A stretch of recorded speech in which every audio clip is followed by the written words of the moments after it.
3. Good morning and a blessed day to everyone. My name is Ligaya Barao, and it's truly a blessing and a privilege to be here with you all today. I'm here to share my personal testimony, my journey of faith, and what it means to live as Christian. Through the lens of our theme, Hope for Glory, Christ in Me. I pray that through my story, you won't only see the struggle and hardship I've faced, but also the hope, the strength, and the unshakable peace that only Christ can bring when we fully remember our lives to Him. Surrender our lives to Him. 29 years ago, I stepped into a new chapter of my life that would challenge me in ways I could never have imagined. That was the year I moved to America with my husband and 3 small children. At the time, I was a full-time housewife.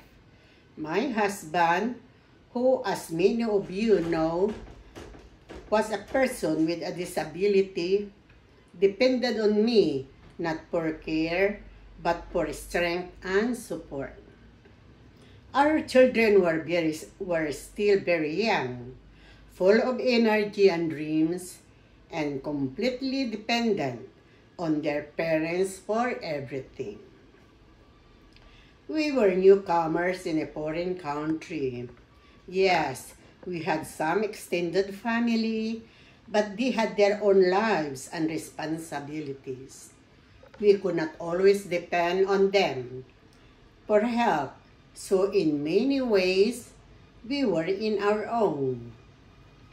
Imagine arriving in a new land with no stable income, no job yet, no clear direction, and the weight of his responsibility and the burden of uncertainty. I had to manage the household, care for my husband, raise my children, and figure out how to survive in a culture and system I did not fully understand. There were days when I wanted to break down. I remember crying in silence, not wanting my children to see how scared I was. There were moments when I would pray and ask, Lord, hanggang kailan? Paano na kami? But every time I reached this breaking point, God would meet me there with strength, with peace, and sometimes just enough grace to get through one more day.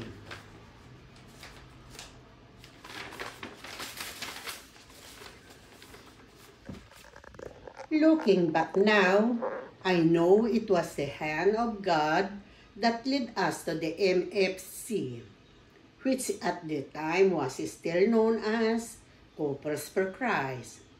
My husband and I started attending the MFC assemblies regularly, and it became a turning point in our lives. MFC wasn't just a group or a ministry. It became our spiritual home. It was in the MFC that I learned that it really means to walk in faith, to serve with joy, and to grow in a community that uplifts and strengthens one another. The talks, the teachings, the friendship, they help me see that we are never truly alone in our journey. God places people in our lives to walk with us, to cry with us, to celebrate with us, and to lift us up when we cannot do it in our own. There were times when I felt that like I had nothing left to give. But every time I came to an assembly or join a prayer gathering, I would leave feeling renewed.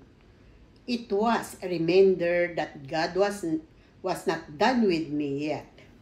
He had a purpose for every pain, a lesson for every hardship, and a blessing behind every burden.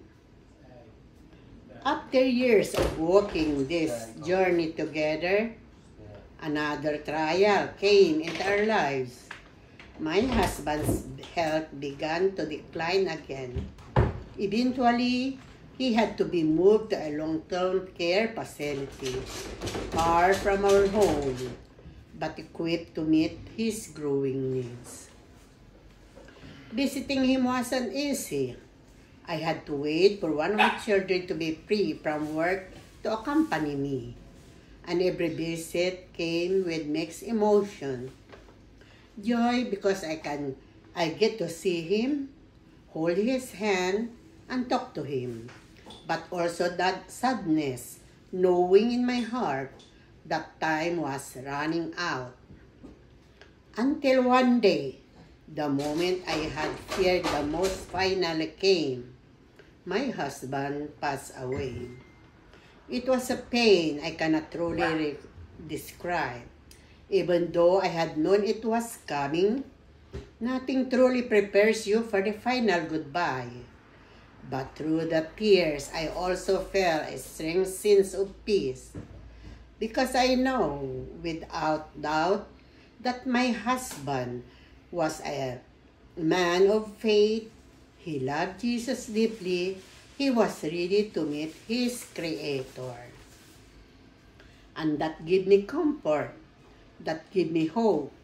Because I know he was no longer suffering.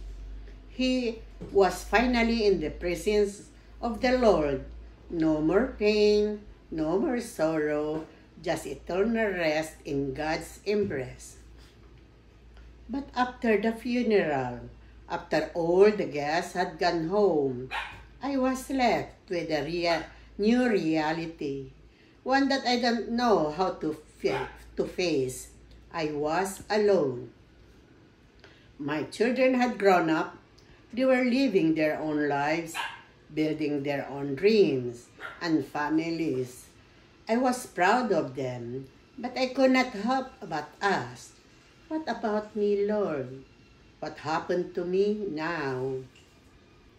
The silence at home was deafening. There were days when I didn't want to get out of bed. The loneliness felt like a shadow that followed me everywhere. I miss my husband terribly. But in that silence, I had the Lord's voice. He reminded me, you are not alone. Yes, I had lost my husband. Yes, my children were living their own lives. But I still had something.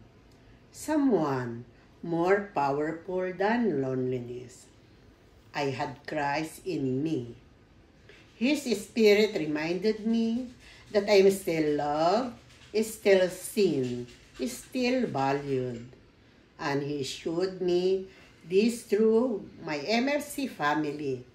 They never left my side.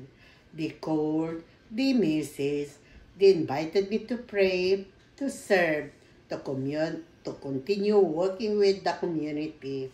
And in doing so, they reminded me that I still have a mission, that my life is not over, that I still have a role in God's kingdom.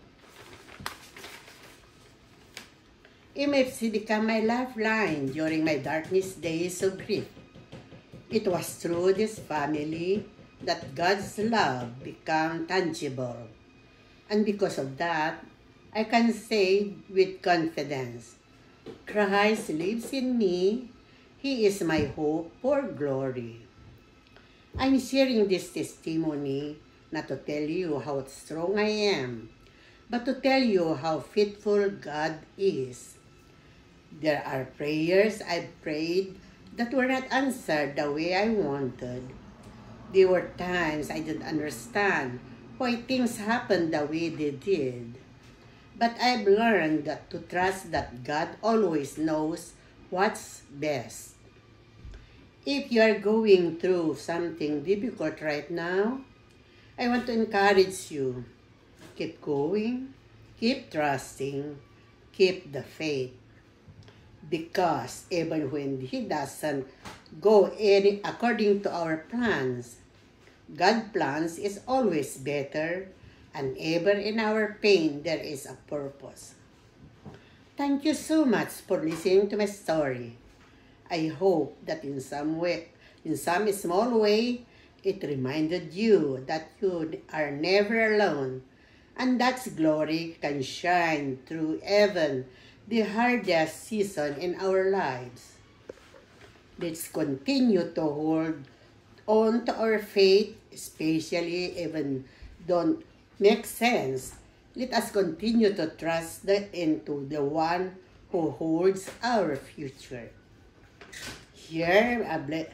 Have a blessed morning, everyone. I pray that God fills your heart with peace, comfort, and the unshakable hope that comes from knowing Christ is in you.